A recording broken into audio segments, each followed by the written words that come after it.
Ok, pour ce tour, en fait, je vais vous montrer la différence entre un magicien amateur et un magicien professionnel. Ça vous dit? Ouais, alors regardez ça. Ça se fait avec un jeu de cartes, toutes les cartes sont différentes, mélangées. Le spectateur est invité à choisir una carta, évidemment.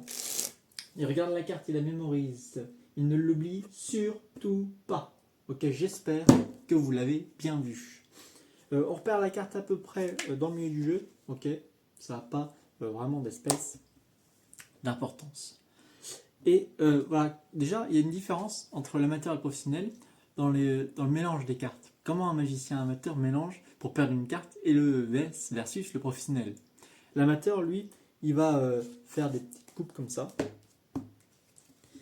Et puis après, il va se la péter un peu, mélanger les cartes comme ça.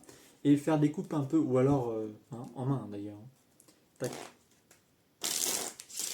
tac. Il veut montrer en fait tu vois, qu'il a passé quand même pas mal de temps dans sa chambre quoi, à s'entraîner. Et il va aussi faire des coupes comme ça, enfin, des trucs qui sont quand même assez aériens et stylés pour les gens. Alors que le professionnel, lui, il n'a plus rien à montrer, il sait ce qu'il vaut. Tu vois. Alors, le professionnel, lui, pour perdre une carte, pour mélanger le jeu de cartes, il fait ça. Alors regardez ça, parce que, attention à vous, ça va vous éblouir les yeux. Vous allez être ébloui. Vous êtes prêts? Ça donne ça. Ah non, vous n'avez pas l'air convaincu. Ah, je le sens, je sais pas pourquoi je le sens. Alors ça, c'est professionnel, mais qui en fait qui est pas vraiment professionnel. Il prétend être professionnel alors que non. Après, le magicien, un vrai professionnel, lui, il fait ça différemment. Il fait ça dans l'autre sens. Et du coup, ça donne. Ah, ok. Non, enfin, peu importe s'il est amateur ou professionnel, peu importe son niveau, normalement, un magicien doit être capable de vous dire, par exemple, que le 2 de pique, ça peut pas être votre carte. D'ailleurs, il est aussi capable de dire que l'as de trèfle, ça peut pas être votre carte.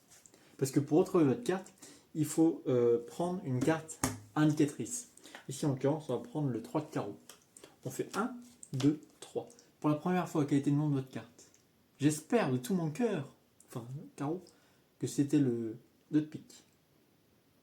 Alors évidemment, un bon magicien, c'est retrouver la carte choisie, mais aussi les as. Merci beaucoup, tout peut être donné à examiner.